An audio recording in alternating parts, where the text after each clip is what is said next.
আমার দুষ্টু মিষ্টি ভালোবাসার বন্ধুরা কেমন আছো সবাই? আশা করি অনেক অনেক ভালো আছো। আমি তোমাদের নীলু আপু চলে এসেছি নতুন গল্প নিয়ে।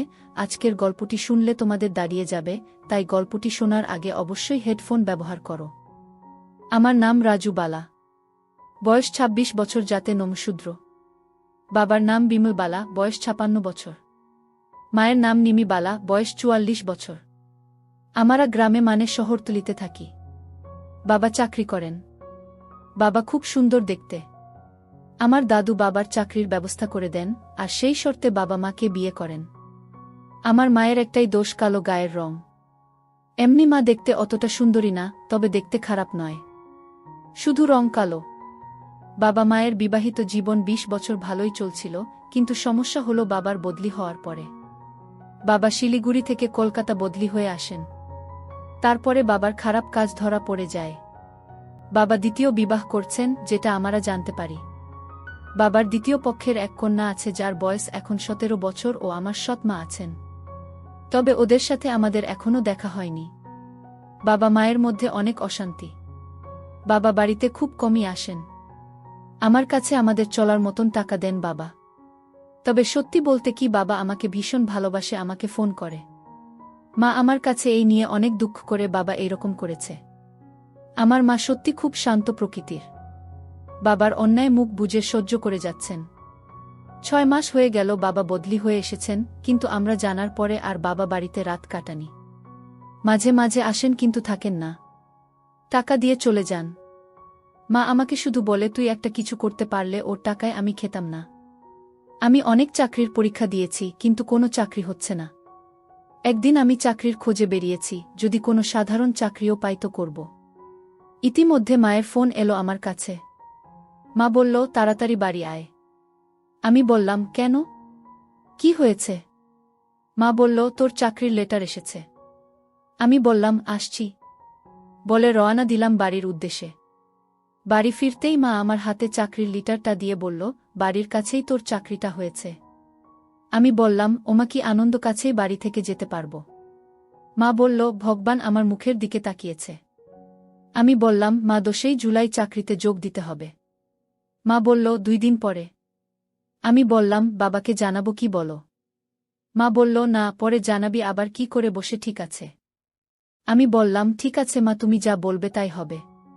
২ দিন পরে যোগ দিলাম চাকরিতে। ১ মাস কেটে গেল, মাইনে নিয়ে এসে মায়ের হাতে দিলাম। মা সে যে কি খুব খুশি হলো বলে বোঝাতে পারবো না আমি। বাবাকে জানালাম, বাবাও খুশি হলো। একদিন বাবা বাড়িতে এলে বাবা মা অনেক ঝগড়া হলো। বাবা মাকে বলল, আমি আইনিভাবে আলাদা থাকতে চাই, তুমি সই করে দাও বলে মায়ের হাতে পেপার ধরিয়ে দিল। মা আমাকে ডাকল, তুই বল আমি কি করব গো? আমি বললাম, সই করে দাও, দরকার নেই বাবার, আজ থেকে তুমি আর আমি থাকব। এই বাড়িকার বাবার কি? মা বলল, না, আমার বাড়ি তোর দাদু করে দিয়েছে আমার নামে। আমি বললাম, ঠিক আছে, দিয়ে দাও। মা সাথে সাথে সই করে দিল। বাবা হাতে নিয়ে বলল, তোর সাথে কথা আছে। আমি বললাম, কোনো কথা নেই, তুমি যাও, তুমি আমার মাকে অনেক কষ্ট দিয়েছ, তোমার সাথে আর কোনো কথা নেই আমার। বাবা রেগে চলে গেল। মা কেঁপে কেঁপে কাঁদতে লাগল। আমি মাকে সান্ত্বনা দিলাম, চিন্তা করছো কেন, আমি তো আছি। পরের মাসে আমি একটা ল্যাপটপ কিনলাম। ও নিয়মিত নেট ঘাঁটতে লাগলাম এবং এই গল্পের সাইট পেলাম। সাথে সাথে আমার গল্প পড়ে আমার কি যে হতে শুরু করলো কি জানি। সব গল্পের থেকে আমার মা ও ছেলের গল্প খুব ভালো লাগতে লাগল। আমি এর আগে মায়ের দিকে খারাপ নজরে তাকাইনি কখনো, কিন্তু গল্প পড়ার পরে আমার মায়ের প্রতি অনেক টান বাড়তে লাগল। আমার এমনিতেও রাস্তার বড় কাকিমাদের দেখলে আমার ভালো লাগত, বড় মেয়েদের, মোটা মহিলা দেখলে আমি তাদের পিছন পিছন হেঁটে যেতাম দেখার জন্য। কিন্তু এখন শুধু মাকেই দেখি। আমার মা কালো, কিন্তু অনেক বড় আমার মায়ের। আমি নিয়মিত মাকে ভেবে হাতের কাজ করি। আমার সাইজ ও বেশ বড়, কিন্তু আমার সব ইচ্ছা মনেই রয়ে গেল, কি করে কি করব বুঝে উঠতে পারছিলাম না। আমি পাগল পাগল হয়ে যাচ্ছি, কিভাবে কি করব। কিছুদিন পরে একদিন রাতে হঠাৎ মায়ের রুম থেকে নরম কান্নার আওয়াজ শুনতে পেলাম। আমি সাথে সাথে মায়ের দরজা নক করলাম। মা কিছুতেই দরজাটা খুলছিল না। আমি অনুনয় বিনয় করতে মা দরজা খুলল। আমি বললাম, কি হয়েছে মা, কাঁদছেন কেন? মা বলল, ও কিছু না, এমনি। তুই যা, আমি ভালো আছি। আমি বললাম, না, আমায় সত্যি করে বলো, মা বলল, কি বলবো, তোর বাবা আমাকে এইভাবে কষ্ট দিল, এত বড় খারাপ লোকটা, যাকে আমি এত ভালোবাসতাম। সেটা ভেবেই আমার কান্না চলে আসে। আমার একটাই দোষ, আমি কালো। আমি বললাম, কে বলল তুমি কালো? তোমার মতন কয়জন মহিলা আছে আমি রাস্তাঘাটে দেখি না। তুমি নিজেকে কালো বলে কোনো সময় ভাববে না। আমার মা অনেক ভালো ও সুন্দরী। রং সামান্য চাপা থাকলেই সে দেখতে ভালো না, তা কিন্তু নয়। তোমার মতন সুন্দরী মহিলা কয়জনের আছে? তুমি মা সত্যি অনেক সুন্দরী, একদম বাবার কথা ভুলে যাও, আমি তো আছি। মা বলল, সে তো বুঝালাম, কিন্তু সবাই ভাবে আমার দোষ, তাতেই তোর বাবা ছেড়ে চলে গেছে। আমি বললাম, ছাড় তো লোকের কথা, কে কি বলে, আমি জানি আমার মা কেমন। আমার মায়ের মতন ভালো মা আর কেউ নেই, তুমি খুব সুন্দর মা। আমি তোমার ছেলে, তাতে আমি গর্বিত। মা বলল, তুই আমার খুশি করার জন্য এসব বলছিস? আমি বললাম, একদম না মা, তুমি সত্যি খুব সুন্দরী। আচ্ছা, কাল তোমাকে আমার সাথে যেতে হবে। মা বলল, কোথায়? আমি বললাম, যেখানে নিয়ে যাব সেখানে যাবে, কোনো কথা হবে না। মা বলল, ঠিক আছে, নিয়ে যাস। আমি মাকে শান্ত করে নিজে গিয়ে শুয়ে পড়লাম।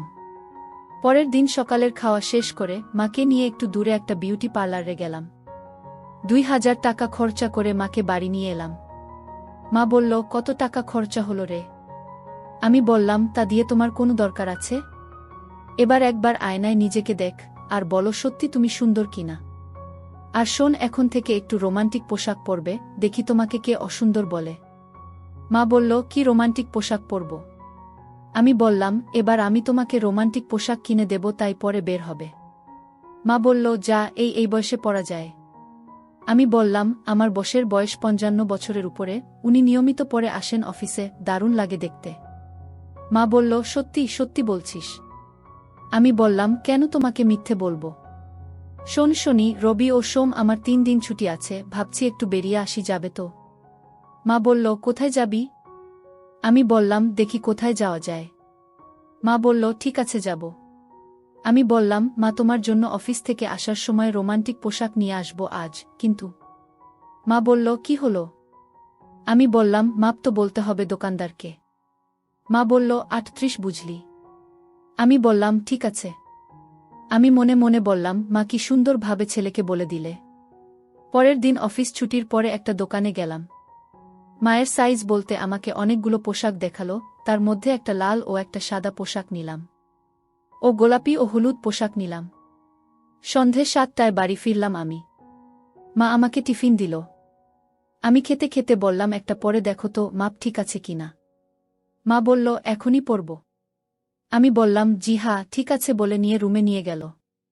কিছুক্ষণ পরে লাল পোশাক পরে আমার সামনে আসলো। আমি বললাম, মা, টাইট হচ্ছে না তো? মা বলল, সামান্য হচ্ছে, কিন্তু পরলে তো একটু ছাড়বে, থাক, ঠিক আছে। আমি বললাম, মা, তোমাকে যা লাগছে না, দারুণ লাগছে, তোমার বয়স 15 বছর কমে গেছে। দারুণ লাগছে মা তোমাকে। মা বলল, লজ্জা পেয়ে বলল, যা বোকা। মা আবার বলল, সত্যি আমাকে দেখতে ভালো লাগছে? আমি বললাম, অনেক সুন্দর লাগছে। বলে মোবাইল নিয়ে মায়ের কয়েকটা ছবি তুললাম। এরপর মাকে দেখালাম সামনের সাইড ও পিছন থেকে তোলা ছবি। কি সত্যি করে বলো আমার মা সুন্দরী কিনা? মা বলল, তোর ভালো লাগছে তো? আমি বললাম, সে তোমাকে কি করে বোঝাই কত ভালো লাগছে আমার? আমি বললাম, এটা পাল্টে ওটাও পরে আসো না একটু। মা বলল, ঠিক আছে বলে চলে গেল, আবার কিছুক্ষণ পরে ওটা পরে এলো। আমি বললাম, বাহ, এটা তো আরো সুন্দর লাগছে মা তোমাকে। তুমি এত সুন্দর আমি কিন্তু আগে বুঝতে পারি নাই। বাবা তোমাকে দেখলে আবার ফিরে আসবে। মা বলল, রেগে গিয়ে বলল, ওর কথা আর মুখে আনবি না, তবে আমি কিন্তু আর পরব না। আমি কান ধরে বললাম, ভুল হয়ে গেছে মা, তবে। মা বলল, তবে কি? আমি বললাম, তুমি এই পরে বের হলে কিন্তু তোমার ছেলের বয়সীরা তোমার পিছু নেবে, বলে দিলাম, সাবধান থেকো। মা বলল, আবার মজা হচ্ছে? আমি বললাম, না মা, সত্যি বলছি, তোমাকে দেখে আমারই প্রেম করতে ইচ্ছা করছে। মা বলল, আমার কান ধরে আবার মজা হচ্ছে? আমি বললাম, সত্যি মা, তোমাকে অনেক সুন্দর লাগছে, তোমার রূপের পূজা করতে ইচ্ছা করছে আমার। মা লজ্জা পেয়ে বলল, যা, কি যে বকছিস? আমি বললাম, না মা, সত্যি বলছি আমি। মা বলল, না, খুলে রেখে আসি। আমি বললাম, না মা, খুলে রাখার দরকার নেই, পরে থাকো না, আমি একটু দেখি তোমাকে। মা বলল, মলা হয়ে যাবে না, বললি ঘুরতে যাবি তখন পরব। আমি বললাম, তাতে কি, তোমার ছেলে এখন চাকরি করে, লাগলে আরেকটা কিনে দেব। ও আচ্ছা, তোমার কি আর কিছু লাগবে? তুমি তো বলনি, আর আমি কিনতেও সাহস পাইনি। মা বলল, কি? আমি বললাম, আরে এর নিচে পড়তে হয় না। মা বলল, বোকা দেখছি, সব খবর রাখিস। লাগবে তো? আমি বললাম, ঠিক আছে, আমি নিয়ে আসব। মা বলল, তুই কিনতে পারবি, দোকানে গিয়ে কি বলবি? আমি বললাম, ওই যা নাম তাই তো কাল বললে। মা বলল, তোর লজ্জা করবে না? আমি বললাম, কেন, কিসের লজ্জা? মা বলল, দোকানদার যদি জিজ্ঞেস করে কার জন্য কিনবি? আমি বললাম, কেন বলবো মায়ের জন্য? মা বলল, মায়ের নাম কেউ নেয়, বলবি অন্য কারোর জন্য। আমি বললাম, ও ঠিক আছে বলে উঠে পড়লাম, একটু বের হলাম আর মনে অনেক শান্তি পেলাম। মা খুশি হয়েছে তো? পরের দিন অফিস থেকে বের হয়ে গেলাম, সেই দোকানে গিয়ে দুটো নিলাম। দুটোই লাল, একটা ডিপ আরেকটা লাইট। বাড়ি এলাম, এসে মায়ের হাতে দিলাম আর বললাম, পরে দেখ, আমি খাই ততক্ষণে। মা একটু পরে এলো শাড়ি পরা অবস্থায় আর বলল, কি এনেছিস? আমি বললাম, কেন 38? মা বলল, টাইট হয়ে যাচ্ছে, আমি হুক লাগাতে পারছি না, বলেছিলাম না বড় 38 আনতে। আমি বললাম, তবে কি করবে, কাল পরিবর্তন করে নিয়ে আসব। খুব কষ্ট হলো লাগাতে। মা আমার দিকে তাকিয়ে বলল, পরিবর্তন করতে হবে, 38 বড় আনবি। পরের দিন আবার পরিবর্তন করে নিয়ে এলাম। মাকে পড়তে বললাম। আমি বললাম, মা এবার ঠিক আছে? মা বলল, হ্যাঁ ঠিক আছে, সুন্দর হয়েছে। আমি বললাম, ছেলেকে একটু দেখাবে কি? মা আঁচল নামিয়ে বলল, দেখ, বলে আবার ঢেকে দিল। আমি এক পলক দেখতে পেলাম। দুই পাশে কি সুন্দর, আগ মনটা ভরে গেল। আমি বললাম, মা নিচের দুটো ঠিক আছে? মা বলল, হ্যাঁ, তবে এই যে মায়ের জন্য করছিস, বউ আসলে? আমি বললাম, মা আমি বিয়ে করব না, বাবা যেটা তোমার সাথে করছে, আবার যদি পরের মেয়ে তোমাকে কষ্ট দেয়, তাই ঠিক করেছি আমি বিয়ে করব না। আমি আর তুমিই থাকব। মা বলল, পাগল ছেলে, তাই হয় নাকি? আমি বললাম, কেন হবে না? আমি বিয়ে না করলে কে করাবে? মা ঘরে গিয়ে পরে এলো এবং বলল, কোথায় যাবি বললি না তো? আমি বললাম, চলো সারাদিনের জন্য কলকাতা ঘুরব, তুমি নিকো পার্ক, জাদুঘরে গেছ। মা বলল, না, কোথায় আর গেলাম, আর কবে গেলাম? আমি বললাম, সারাদিনের জন্য যাব আর রাতের খাবার খেয়ে আসব। মা বলল, ঠিক আছে, যাব। শনিবার যাব, কাল বাদে পরশু কেমন? আমি বললাম, ঠিক আছে, তাই হবে। শনিবারে আমরা দুইজনে, মা আর ছেলে, রেডি হতে লাগলাম। আমি জিন্স প্যান্ট আর টি শার্ট পরলাম। মা বলল, আমি কোনটা পরব? আমি বললাম, লাল পোশাক আর হলদেটা পরো। মা তাই করল। মা আর আমি বেরিয়ে 9:30টায় জাদুঘরে পৌঁছালাম, টিকিট কেটে ভিতরে ঢুকলাম। ঘণ্টা খানিক ভিতরে ঘুরে দেখলাম। তারপরে বেরিয়ে রেস্টুরেন্টে ঢুকে খাওয়া দাওয়া করে ট্যাক্সি নিয়ে 11:30টায় ভিক্টোরিয়া গেলাম। টিকিট কেটে ভিতরে ঢুকলাম আমরা। অনেক লোক আছে। আমরা ভিতরে সব দেখে বের হয়ে পার্কের দিকে গেলাম। সেখানে সব 2 জন করে বসে আছে। আমি মাকে বললাম, বসবে? মা বলল, হ্যাঁ চলো একটু বসি। আমি পুকুরের পাড়ে চলে গেলাম, কোনো বেঞ্চই ফাঁকা নেই। এক কোনায় একটা ফাঁকা পেলাম, গিয়ে বসলাম। সব বেঞ্চে যা হচ্ছে তা বলে বোঝাতে পারব না। মা একটু লজ্জা পেল, এদিক ওদিক দেখছে, আবার আমার দিকে তাকাচ্ছে। আমি বললাম, মা এখান থেকে যাবে নাকি? মা বলল, কোথায় যাব, এখন তো খুব গরম, আর একটু সময় বসি তারপর যাব। আমি বললাম, ঠিক আছে তাহলে বস। মা বলল, নিরিবিলি জায়গা কিন্তু। আমি বললাম, কি কিন্তু বলো? মা বলল, না, এই যা হচ্ছে তাই বলছি। আমি বললাম, কি হচ্ছে? মা বলল, দেখতে পাচ্ছিস না কি হচ্ছে? আমি বললাম, ওদের কাজ ওরা করছে, আমাদের কি? মা বলল, সে ঠিক আছে, দেখ ওইদিকে কোনায় এক বয়স্ক মহিলা আর একটা ছোট ছেলে কি করছে, এটা ঠিক না। আমি বললাম, বাদ দাও তো, ওদের মধ্যে কি সম্পর্ক আমরা জানি। মা বলল, বয়সের একটা ব্যাপার আছে তো। আমি বললাম, ভালোবাসা করতে বয়স লাগে না, মনের মিল হলেই হলো। মা বলল, তা ঠিক বলেছিস। আমি বললাম, চলো একটু হাঁটি ওই ঝোপের পাশ দিয়ে। কি সুন্দর ঝাউয়ের ছোট গাছ, বেশ সুন্দর। মা বলল, যাবি, চল তাহলে। আমরা পাশের দিকে যেতেই যা দেখলাম, ও এখানে এসব হয়। আমার লজ্জা লাগল। আমি আগে, মা পেছনে আস্তে আস্তে হাঁটছিলাম, মাও দেখল। আমি ওদের পেরিয়ে মাকে বললাম, কি হচ্ছে এসব, না আমরা কি বেরিয়ে যাব? মা বলল, যাবি, তবে এখন আর কোথায় যাব? আমি বললাম, নিকো পার্কে। মা বলল, ওখানে ও এরকম হবে না, তার কি কোনো মানে আছে? আমি বললাম, সেটা অবশ্য ঠিক বলেছ। তবে কি আর করি, চলো একটু ঘুরি বলে মায়ের হাত ধরে হাঁটতে লাগলাম। আমি দেখছি মা ও দেখছে। মায়ের হাত ঘামছে। আমি বললাম, মা কি হলো, এত ঘামছো কেন? মা বলল, যা গরম না ঘেমে উপায় আছে। আমি বললাম, তোমার পোশাকটা প্রায় ভিজে গেছে। মা বলল, না রে, এমনি গরম তাই। আমি বললাম, তাহলে এক জায়গায় বসি। মা বলল, কোথায় বসবি? আমি বললাম, এখানে বসি বলে একটা গাছ তলায় বসতে গেলাম। মা বলল, না বসতে হবে না, বাড়ি চলো, ট্যাক্সি ধরে। আমি বললাম, ঠিক আছে, তো দুপুরের খাবার? মা বলল, বাড়ির কাছ থেকে বিরিয়ানি নিলে হবে। আমি বললাম, ঠিক আছে চলো, সোজা বেরিয়ে ট্যাক্সি ধরে বাড়ির উদ্দেশ্যে রওনা দিলাম। মা চুপটি করে বসে আছে, কোনো কথা বলল না। 1 ঘন্টা 20 মিনিট লাগলো বাড়ি আসতে। দুইজনে মিলে বিরিয়ানি খেলাম। আমি মাকে বললাম, মা তুমি কি আমার উপর রাগ করেছ, কোনো কথা বলছো না? মা বলল, না রে, কেন রাগ করব, আমার আসলে ভালো লাগছিল না বলে জোরে কেঁদে উঠল মা। আমি বললাম, মা কি হলো, কাঁদছো কেন? মা বলল, ওইখানে তোর সাথে না গিয়ে আমার যাওয়া উচিত ছিল তোর বাবার সাথে, আর সে আমাকে ছেড়ে অন্যকে নিয়ে মজা করছে। আর কিছু না বাবা, তুই আমার লক্ষ্মী ছেলে, তোর উপর রাগ করতে পারি, তুই আমাকে খুশি রাখার জন্য অনেক চেষ্টা করছিস। আমি বললাম, মা তোমাকে বলেছি না বাবাকে ভুলে যেতে, ওনার কথা আর মাথায় আনবে না। আমি বললাম বলে সেদিন আমাকে বকলে, আর আজ বাবার কথা ভেবে কাঁদছো তুমি। আমি বলেছি তো বাবার অভাব আমি পূরণ করব, তোমার যখন যা লাগবে আমাকে বলবে, আর তুমি বাবার কথা ভেবে মন খারাপ করছো, এটা ঠিক না মা। মা বলল, একটু হেসে, আমার ভুল হয়ে গেছে লক্ষ্মী, আমাকে মাপ করে দে। আমি বললাম, ঠিক আছে ঠিক আছে, ভেবেছিলাম কিছু কেনাকাটা করব, তা আর হলো না। মা বলল, কি আবার কেনাকাটা করবি? আমি বললাম, তোমার জন্য শাড়ি ও গয়না কিনব ভেবেছিলাম। মা বলল, কি গয়না? আমি বললাম, একটা নেকলেস। মা বলল, সত্যি বলছিস? আমি বললাম, তবে কি মিথ্যে তুমি মুখ কালো করে চলে এলে? মা বলল, সন্ধ্যার পরে চল। আমি বললাম, যাবে তো? মা বলল, হ্যাঁ যাব। দুইজনে সন্ধ্যার পরে দোকান থেকে একটা নেকলেস নিলাম ও মাকে শাড়ি কিনে দিলাম বাড়িতে পরার জন্য।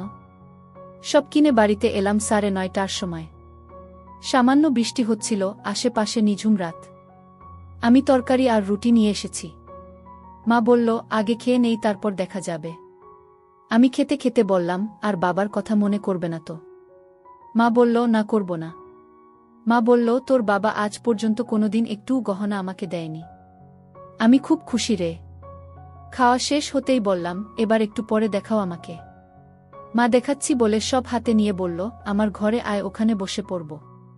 আমি বললাম, চলো দাঁড়াও, বাইরের সব বন্ধ করে দেই, তুমি গিয়ে পড়তে লাগো। আমি গেট বন্ধ করে আলো নিভিয়ে লক করে মায়ের ঘরে গেলাম। মা এবার ব্লাউজ পরল, তারপরে শাড়িটা পরল, সব শেষে নেকলেসটা পরল। আমি মাকে দেখে যাচ্ছি, কি সুন্দর লাগছে মাকে। মা আমার সামনে দাঁড়িয়ে কোনো কথা না বলে চোখ দিয়ে জল ছেড়ে দিল। আমি উঠে দাঁড়িয়ে মাকে বললাম, মা কি হলো? মা বলল, তুই আমাকে এত ভালোবাসিস। আমি বললাম, আমার মাকে ভালোবাসব না তো কাকে বাসব? আমি তোমাকে বাবার কথা কখন ও মনে আনতে দেব না। বাবার মতন তোমার সব চাহিদা পূরণ করব। তুমি শুধু আমাকে বলবে এইটা কর, দেখবে আমি করি কিনা। মা আমাকে ধরে কেঁপে কেঁপে কাঁদছে। মা একদম কাঁদবে না, এখন তোমার আনন্দ করার দিন, তোমার ছেলে বড় হয়েছে, চাকরি করে গি। আমি মাকে আরও ধরে নিলাম। আমি বললাম, ও মা এবার থামো তো দেখি বলে মায়ের চোখের জল মুছিয়ে দিতে আমি এই সুযোগে আর বললাম, মা তোমার আর কিসের অভাব? মা বলল, আমার আর কোনো অভাব নেই রে। আমি বললাম, তবে এখনও কাঁদছো কেন? আমি বলছি না তোমার সব অভাব আমি পূরণ করব। শুধু একবার মুখ দিয়ে বলবে, আমি সব করব। সে যদি খারাপ কোনো কাজও ও হয়, আমি করব, কথা দিলাম মা তোমাকে। যাবতীয় কাজ, খারাপ কাজ ও কিন্তু তোমার চোখের জল আমি দেখতে পারব না। কথা দাও, যা লাগবে বলবে, বাবার সব অভাব আমি পূরণ করব। মা আরও জোরে জোরে কেঁদে উঠল। আমি বললাম, ওমা মা কি হয়েছে বলো আমাকে, আমার কথায় কষ্ট পেয়েছ? মা বলল, না রে রক্ষীটি, আমি এত সুখ কি করে পেলাম সেটা ভাবছি। আমি বললাম, তবে আমাকে কথা দাও, তোমার যা লাগবে আমাকে বলতে দেরি করবে না। বলেছি না, সে যদি কোনো লোক সমাজে না বলা কাজ ও হয় আমি করব। কিন্তু আমি তোমাকে অসুখী থাকতে দেব না। বলো মা, আর কিছু লাগবে আমাকে বলো। পার্কে গিয়ে তোমার যা অবস্থা হয়েছিল, আমার ভয় করছিল, এত ঘেমে গিয়েছিলে। মা বলল, ও কিছু না, হঠাৎ চোখে পড়েছিল তো তাই। আমি যে কি কষ্টে আছি তা তোকে কি করে বলি। আমি বললাম, তোমাকে বললাম না আমার সাথে সব বলবে, আমি তোমার ছেলে, তো শুনেছি ছেলে বড় হলে মায়ের বন্ধু হয়। তো আমাকে বললে না কেন? মা বলল, তবুও সব বলা যায় না রে। তোর বাবা আমাকে ছেড়ে দিয়েছে 10 বছর হলো। এ ব্যথা কাকে বলবো বল। আমি বললাম, আমাকে বলবে, বললাম না আমাকে সব বলবে, যা করা লাগে আমি করব। বাবার আর দরকার নেই। বাবার সব অভাব আমি তোমার পূরণ করব। আমি এখন 26 বছরের ছেলে। বাবার কি দরকার তুমি বলো। মা বলল, তবুও আমি তোর মা, তোর সাথে সব বলা যায় বা করা যায় না। আমি বললাম, মা আমি তো তোমাকে কষ্ট দিচ্ছি না, আর এখানে তো কেউ নেই। আমাকে বলতে পারো তুমি। মা তুমি কষ্ট চেপে রাখবে না। আমাকে বলো। তুমি খুব কষ্ট পাচ্ছ আমি জানি। বাবার কষ্ট তোমাকে শেষ করে দিয়েছে। আমি বুঝি বলেই বলছি। এখনকার সমাজে লোকে বাইরে দেখে ভিতরে কেউ দেখে না, বুঝলে। আমি তোমার 10 বছর ফিরিয়ে দিতে পারবো না, কিন্তু বাকি জীবন তোমাকে কষ্ট পেতে দেব না। মা বলল, আমি কালো দেখতে ভালো না বলেই আমার আজ এই অবস্থা। আমি বললাম, আমার মা ভালো বেশ, আর কিছু না বলছি না, ওই কথা বলবে না। তুমি কতটা সুন্দর সেটা আমি কাল দেখেছি। মা বলল, কাল কি দেখলি তুই? আমি বললাম, তোমার শাড়ি পরা দেখেছিলাম না এক পলক, তাতেই বুঝি গেছি তুমি কত সুন্দর। তুমি অসুন্দর সেটা কখনো বলবো না আমি। আমার মা খুব সুন্দর। আমি বললাম, মা অনেক সময় গেল আমাকে বললে না তো।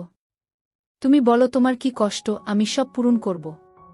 মা বলল, কি করে বলি, কেউ আমার দিকে ফিরে তাকাতো না, তোর বাবা বিয়ে করেও কষ্ট দিমে চলে গেল। আমি এ কষ্ট কি করে বলি, আমার 10 বছর শেষ করে দিয়ে গেল। আমি বললাম, মা তো আমি তোমার সব কষ্ট পূরণ করে দেব। এখন আধুনিক যুগ, পুরানো কথা নিয়ে থাকলে হবে না। এ যুগে সব হয়। আমি আর কি করে বলবো। বললাম তো 10 বছর ফিরিয়ে দিতে পারবো না, কিন্তু বাকি জীবন তোমাকে সুখ দিয়ে যাব। বাবার অভাব আমি পূরণ করব। তুমি কি চাও তাই বলো। মা বলল, চাইলেই কি পাওয়া যায়। আমি বললাম, ছেলের কাছে সব পাবে। মা বলল, আমার কি অভাব তুই বুঝিস। আমি বললাম, হ্যাঁ বুঝি বলেই বলছি। মা বলল, তবে তুই বল আমার কি অভাব এখন। আমি বললাম, ভুল হলে রাগ করবে না তো। মা বলল, না করব না। আমি বললাম, বলবো। মা বলল, বলো। আমি বললাম, তোমার সুখ দরকার, কি ঠিক বলেছি। মা চুপ করে রইল। আমি বললাম, কি বলো, কিছু ভুল না ঠিক। মা বলল, আমি জানি না। আমি বললাম, মা তুমি যদি বলো তো সব করব আমি। মা বলল, এ হয় না রে, ছেলের সাথে হয় নাকি। আমি বললাম, তোমার ইচ্ছা করে না একদম। মা বলল, করে, কিন্তু তুই যা বললি, আমি তোর মা, তোর সাথে কি করে করা যায় এসব।